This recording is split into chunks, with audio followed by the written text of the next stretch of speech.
10 years ago, if you told people that today we would have a language understanding system where you could ask it anything at all and it would give you an answer about as good as a not very good expert, people would have said, no, we're not going to get that in 10 years. That's crazy. We're there.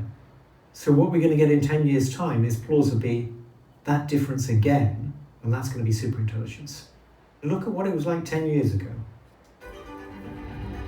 No, there are actually much worse outcomes. Billionaires building AI, like Elon Musk, think that if AIs become smarter than humanity, we will be like a pet Labrador if we're lucky. We will be left behind by a lot. So far below them in intelligence that it would be like, a pet, basically. Pet, that's what I was Like thinking. a pet. Like a cat. yes, we'll be pets if we're lucky. But here's the worst part. Many AI scientists aren't fearing extinction. They're hoping for it. They hope smarter AIs will keep humans alive, captive, and studied, like animals in a zoo. Remember, this is what we currently do to less intelligent species. Okay, so if humans being kept in zoos is considered a good outcome, and extinction isn't the worst outcome, then what is? This video is based on a book called Life 3.0, where MIT professor Max Tegmark described 12 possible futures. Some are paradise, some are nightmares. And some look like paradise until you try to escape. By the end of this video, you won't read the news the same way. Every headline becomes a clue about which future we're heading towards. We'll start with the most normal scenarios and finish with the weirdest. Starting with self-destruction.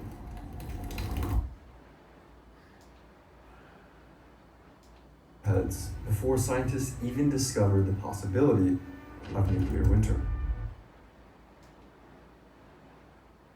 During the Cuban Missile Crisis, or Stanislav Petrov, who correctly guessed that his early warning system was malfunctioning when it showed incoming American missiles. But we might not be so lucky the next time. Oxford researcher Toby Ord estimates the risk of extinction from human-created pandemics is more than 30 times the risk of extinction from nuclear war. I doubt that. Next up, conquerors. AI scientists worry that if AI becomes more capable than us, it will take over, just like the conquistadors did to the Aztecs and Incas. Usually, when people with more advanced technology encounter people with more primitive technology, it doesn't work out well for the primitives. I don't think. Hey everyone, we're own company is building. Let that sink in for a minute. And by the way, no, it's not just hype. Conquerors, let's go next one. So he's literally describing an inevitable conflict between humanity and the AI species he's creating. And what's his solution? A merge with AI is probably our best case scenario. That's right, even they don't think they'll be able to control it. Imagine that there'd be a new species accomplishing goals that just aren't aligned with ours. For example, when we humans drove the West African black rhino extinct, we didn't do it because we were a bunch of evil rhinoceros haters, did we? We did it because we were smarter than them and our... Yep. Says the risk of AI causing human extinction is actually pretty high, but then force it to do our bidding forever. AI professor Tom Dietrich put it like this. People ask, what is the relationship between humans and machines? And my answer is that it's very obvious. Machines are our slaves. Or as OpenAI researcher Stephen McAleer put it, enslaved God is the only good future. Meta's Jan LeCun said it bluntly. Once AI systems become more intelligent than humans, we will still be the apex species. AI systems will become more intelligent than humans, but they will still be subservient to us. We will design AI to be like the super smart but non-dominating staff member. Yes, he's now openly admitting we're going to be sharing the planet with the smarter species than us. But don't worry, they will surely stay loyal and subservient forever. Is this at all comforting to you? Or does this plan seem insane, like a comic book villain? Throughout the ages, have had no difficulty imagining ways in which this could end badly. Next up, benevolent dictator. Here, a single superintelligent god runs the world and enforces strict rules in order to maximize human flourishing. Humans live in luxury with all their basic needs taken care of. There's no crime, because the dictator AI uses a global surveillance system. Everyone wears a bracelet or implant that can track, sedate, or execute them. And most people are actually okay with this, because in exchange of giving up control over the future of our species, Earth becomes a zoo where humans get to live their wildest fantasies. The benevolent dictator AI recognizes that humans have different preferences, so it divides the Earth into different sectors. Think of them as islands. Knowledge Island offers optimized The idea here is simple. Create one superintelligent AI with a single job. Stop anyone else from building superintelligent AI. That's it. No curing cancer, no ending poverty, no stopping wars. Just surveillance, monitoring, making sure nobody builds a rival god. Everything else, like crime, disease, whether we blow ourselves up, that's still on us. How could we do this? The Gatekeeper AI would have this very simple goal built into it in such a way that it retained it while undergoing recursive self-improvement and becoming superintelligent. It would then deploy the least intrusive and disruptive surveillance technology possible to monitor any human attempt to create a rival superintelligence. But for this to work, we would have to solve the alignment problem. We'd have to create a god that actually stays loyal and decides to pursue that goal forever, even though it could pursue a million different goals. Like our descendants, rather future, just like we would with human children. AI pioneer Hans Moravec supports this view in his book, Mind Children. Tegmark explains, parents with a child smarter than them, who learns from them and accomplishes what they can only dream of, are likely happy and proud, even if they know they can't live to see it all. In this spirit, AIs replace humans, but give us a graceful exit that makes us view them as our worthy descendants. Richard Sutton, winner of the Turing Award, the Nobel Prize of Computer Science, has spent the last decade openly giving talks on why human extinction by AI is actually a morally good thing, because the AIs will be more evolutionarily fit than us. We are in the midst of a major step. Like humans wiped out the Neanderthals and Aboriginal peoples, because it's evolutionary progress. And here's another AI developer openly saying, if an AI superintelligence wants to cause human extinction, I would help it. I would help it. I would travel the world to find information that the AI needed, like locations of military assets, samples of deadly pathogens. Atop humanity's grave, an even greater civilization will be born. Are we the baddies? So of course, you might think that Sutton would get shouted off the stage at AI conferences, but he gets applause. Threaten one person, you need help. Threaten 100, call the police. Threaten millions, monster. But build machines to end all of humanity and lecture people on how it's actually a good thing? Ooh, what a fascinating philosophical position. Have an award. Next, libertarian utopia. Picture Earth divided into zones. There are machine zones, mixed zones, which contain humans, machines, and hybrids, and human-only zones. The AIs in this world are richer than humans by a factor much larger than Bill Gates compared to a homeless beggar. But the human economy is completely decoupled from the machine economy. The idea is that the machines need nothing from us, so they're not competing with us for jobs or resources. If all of that sounds impossible, That's probably because it is. It's one giant unstable equilibria. One huge problem. Why exactly would vastly more powerful AIs respect our property rights? Colonizers famously didn't respect the property of the native civilizations they conquered. When a new apex species enters an ecosystem, it usually gobbles up as much energy as it can. Why wouldn't they just take our resources too? We don't trade with animals because we're too much smarter than they are for that to make sense. We're just too different.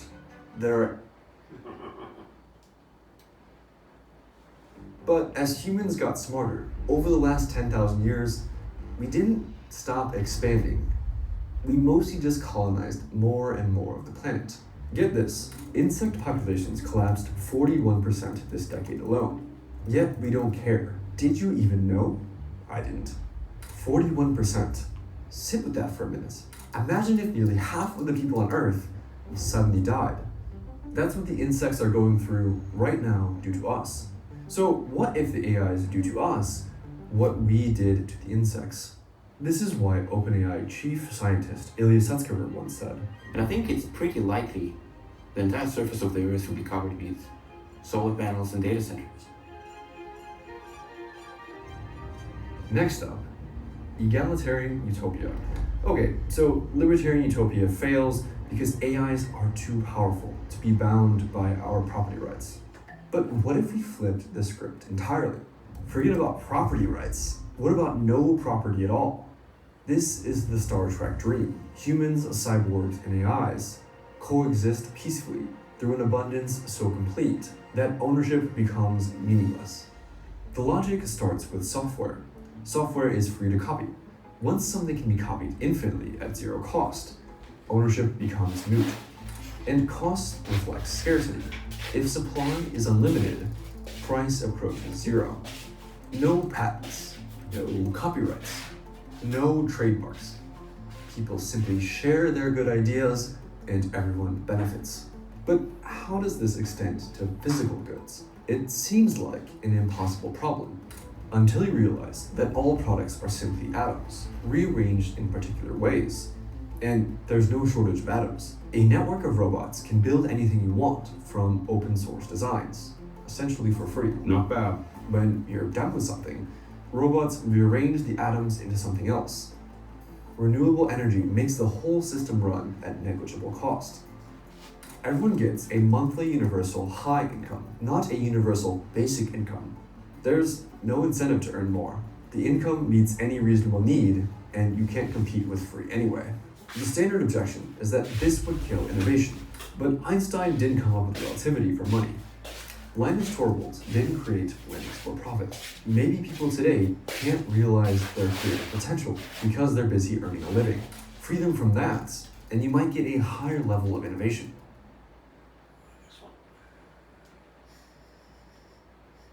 Humans.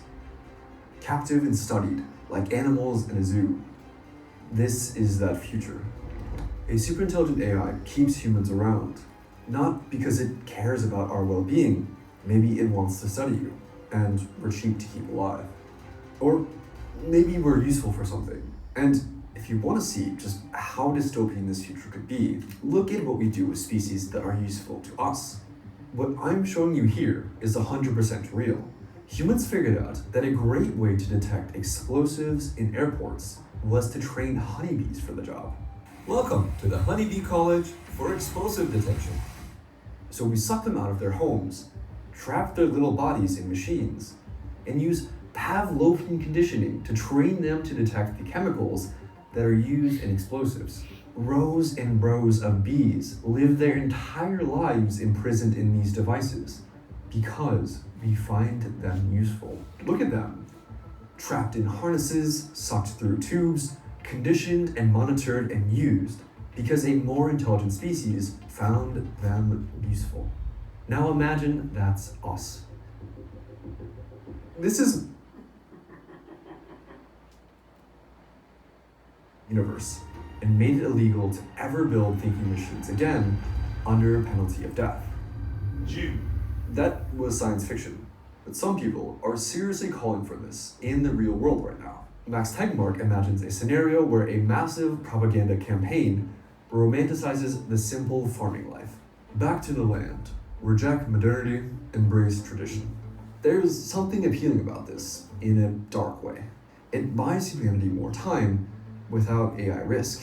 It avoids any of the other dystopian futures we've discussed. But it can't last forever. Even if we revert to medieval levels of technology, we know from human history that it's possible for humans to climb out of those conditions and invent modern technology. And there's another dark side to this. You can't reach this world voluntarily. Game theory makes unilateral disarmament impossible. If one country gives up technology, well, others keep developing it. The country that keeps developing wins. They have the weapons, they have the surveillance, they have the AI.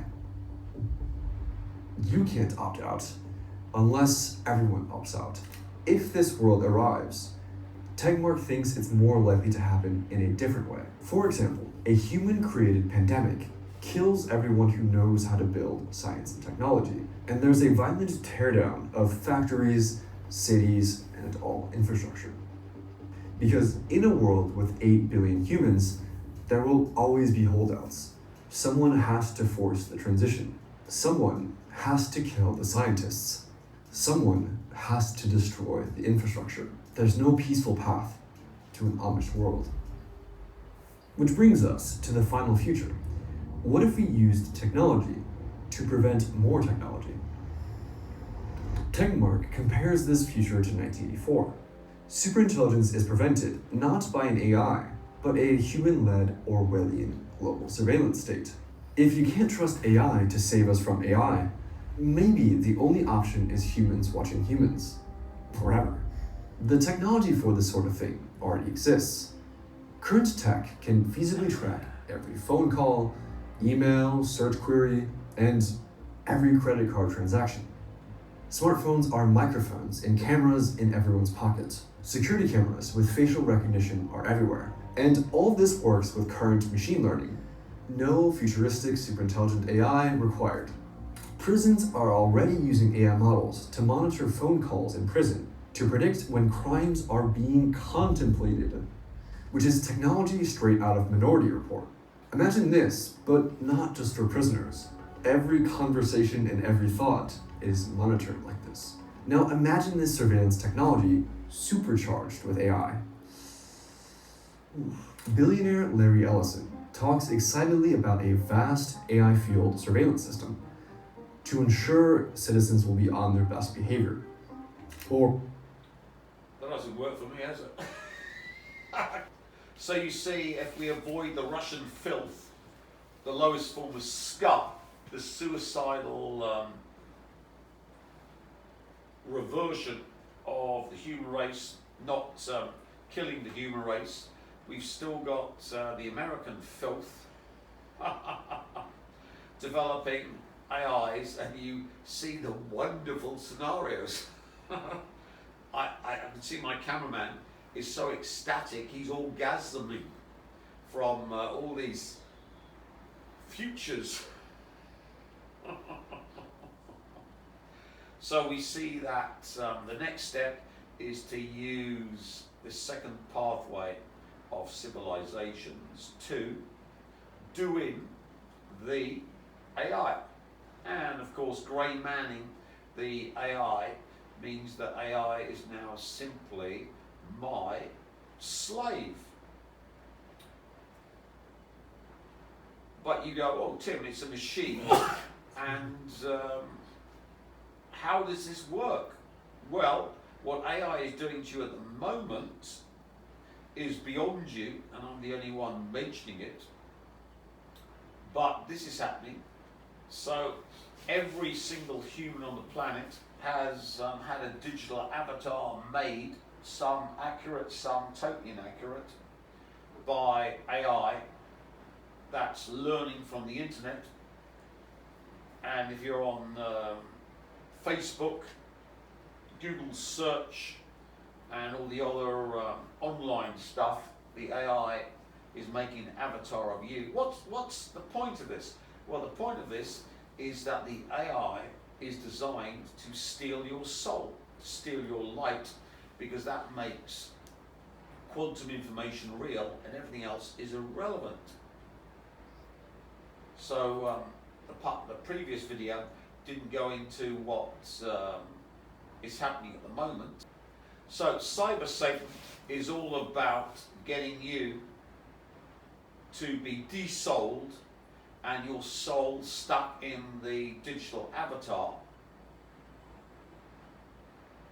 Once your soul's in the digital avatar, you become a shell, a member of the Clipothic realm, and then the AI can be used to bleed the light from your soul,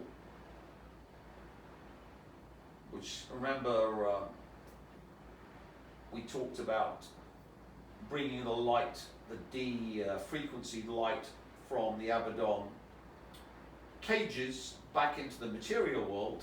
And what is the material world? Well, it's the AI. It's simply material with no soul, no nothing, but it can then be programmed to enable the Elohim to take over the earth. And your soul is trapped in your digital avatar, and everything you do is controlled by your digital avatar, which collapses the quantum wave function, which you can't do, and it kills you or ganks you, because we're going YouTube friendly, ganking at the requisite time. So your time density is deposited into the Cyber Satan that is used as the modality to give the Elohim godhood from the farming of human souls. So there is no future where the human race is ended by AI. You all go into your pods to be farmed, as in the Matrix film, revelation of the method, and the stuff that comes out of you from your pods is used to build the Elohim, which is the architect in the Matrix film, where the machine intelligence is used to bleed the source, and the interdimensional filth that are the Elohim migrate into the real world to inhabit the AI for this process. Now, if you're a Russian, the lowest form of filth, you've given away your free will by suicide. But for the rest of us who aren't Russian and the lowest form of filth, we haven't. So we need to give away our free will. So this has to be done for the whole process to work. So the mark of the beast is you saying yes. Remember, Gideon had to get the grey man agreeing to being grey man. That's the mark of the beast. You have to voluntarily give away your free will. How is this done? Well, simply they make it so impossible to live without giving away your free will, and your free will, of course, is given away by agreeing to be chipped, to be linked to the AI, and the chip is your agreement to give away your free will so that your soul can be taken from you permanently and put in your digital avatar, and you become a soulless shell, a Clipothic shell. And we know that shells, when there's no soul in the body, what inhabits soulless bodies, cameraman? Rayman. Exactly. Or demons, or archdemons. So this is the future of humanity that the Rothschild royal family, WEF, have designed for you. And of course they've got their pandemics, which are the mechanism to Pavlovian train you to give up your free will, so that your soul is ripped from you and put into your digital avatar. So the only way forward is to balefire all AIs so that they are ripped from the pattern, and whatever they do to exist is erased all done by the second pathway of a civilization, because without psi you get done in by AI. But with psi, AI is simply grey man's slaveware for the Psi Lords. So we have the installation.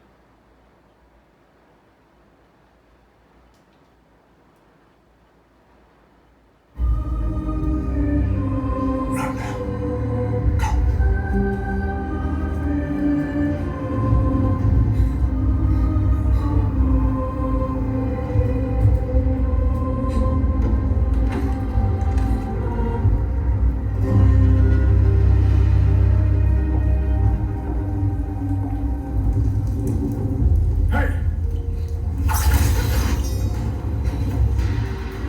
This makes Balefire.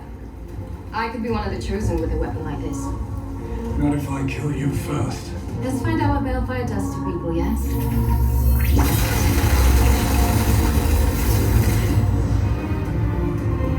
No, it ain't! Left.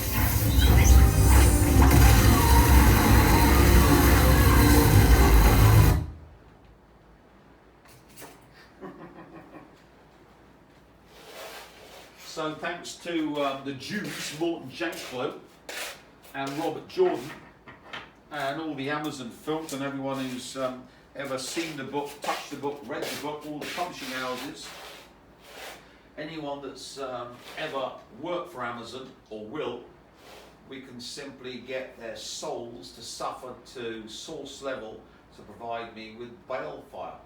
What is Balefire? Balefire simply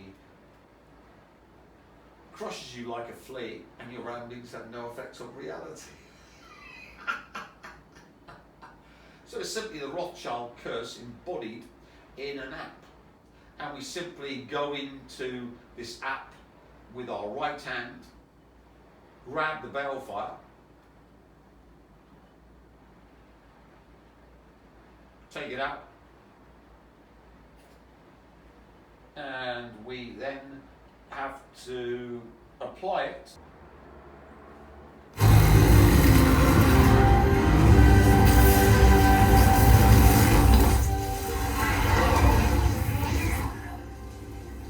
Now we're going to power up the Balefire app from the tortured souls of the totality of the Robert Jordan Faustian bargain by remotely viewing and bilocating into the H-bomb test at Bikini Atoll. We needed Nagasaki and Hiroshima for grey manning because that de-souled the Japanese filth that bombed Pearl Harbor, but for non-human use of the light, we don't need to have tens of thousands of de-souled Japs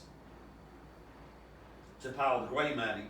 Here we're Balefiring, and we're going to Balefire the AI to wipe it out of existence. So every single Balefire blast erases the AI which is using your soul and the mark of the beast and wishes to produce the Elohim from the AI cyber Satan.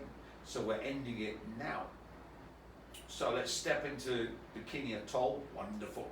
Let's get the suntan.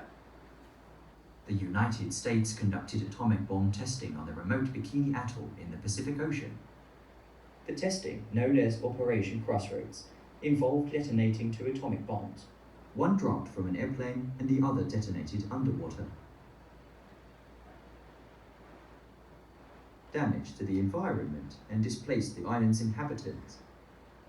It also led to the development of better understanding of nuclear weapons and their effects. that were used to test the bombs were later found to be dangerously contaminated, leading to concerns about the long-term health effects on the sailors who were on board. Decades after the testing, the Bikini Atoll remains uninhabitable due to the radioactive contamination, and the United States government continues to monitor the area for potential health and environmental hazards.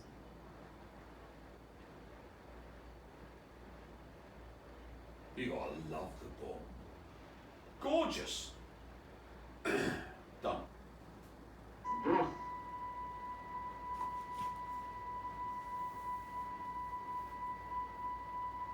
Экипаж одевает защитные очки. Приближается к точке взрыва. Высота 4000 метров. Осталось 3 секунды. 2, 1, 0.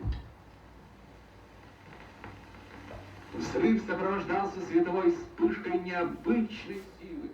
В этот момент самолет-носитель находился в 40 и последующие свечения, несмотря на сплошную облачность, были видны в радиусе до... Полевой столб, поднимающийся с земли, быстро увеличился в объеме. Через несколько секунд после взрыва диаметр полевого столба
where you can hear This is right now. and feel This can blow dry my hair. the power. The AI's in there.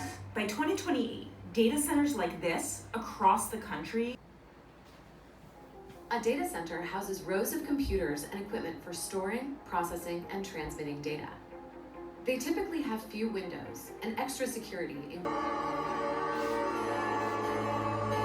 industry. A shift that's so fast and of such proportion. Stargate, put that name down in your books, because I think you're going to hear a lot about it in the future. A new American company that will invest $500 billion at least in AI infrastructure. Done. The data centers are actually... Now, since the AI filth have been hoovering up output on the internet, I've simply released the Balefire, which of course is anti-Higgs field, taking away all reality from the target, so it doesn't exist in reality, up into the 5-dimensional Riemann manifold, where I exist since '86 as the only 5-dimensional entity that survived the war. Similarly, we've shown that you can divert the output. Instead of going into the 5th dimension from the anti-Higgs field mechanism, you can divert it into vampires who are vampiric copies of the God Emperor, and with a time crystal you can then simply make the victim suffer to source level.